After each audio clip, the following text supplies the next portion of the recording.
Hello friends, నేను మీ lip lock Ravi. ఈడొకడు బోగ్గడు, ఈడి పేరు లిప్ లాక్ రవి అంట. గేద గుద్ద లాంటి లిప్స్ పెట్టుకొని లిప్ లాక్ రవి అని పేరు పెట్టుకున్నాడు. నేను మీ లిప్ లాక్ రవి. పూల చొక్క, పిచ్చి పళ్ళు, హ్యాండ్ కో బ్యాండ్, గుడ్డోళ్ళు లాంటి కళ్ళజోడు, చప్రీగాళ్ళకు ఉండాల్సిన క్వాలిటీస్ అన్ని ఉన్నాయి వీళ్ళలో. ఇవాళ నన్ను కలడానికి ఒక అమ్మాయి వచ్చిందనమాట. నిన్ను కలవడానికి వచ్చిందా? ఈ అమ్మాయిల టేస్ట్ ఏంట్రా ఎలా ఉంది? లవంగం గాడిని లవ్ చేస్తారు, మెజెస్టిక్ గా ఉన్నోని పెళ్లి చేసుకుంటారు. తీరా పెళ్ళైనాక ఈ లవంగం గాడి కోసం హస్బెండ్ నే చంపేస్తారు. ఇట్స్ హర్ చాయిస్ అన్నమాట. మీకు చూపిస్తానే.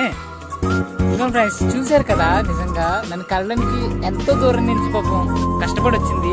ఆవిడికి కూడా మెదడు మోకాల్లోకి వచ్చేసి ఉంటది, లేదంటే నిన్ను కలవడానికి రావడం ఏంటి? ఏ యాంగిల్ లో చూసినా కోతి కొండములు తొడగడానికి తప్ప దేనికి పనికిరావు కదరా. ఫ్రెండ్స్ ఓకే గైస్, వీళ్ళ కోసం మాట్లాడాలంటే ఒక సింగిల్ వీడియో సరిపోదు. సో పార్ట్ 2 కావాలంటే ఈ వీడియోకి ఒక 150 లైక్స్ కొట్టేయండి. ఓకే, అలాగే నెక్స్ట్ ఎవరిని రోస్ట్ చేయాలో కమెంట్ చేయండి. Signing off, Lokesh talks. Okay.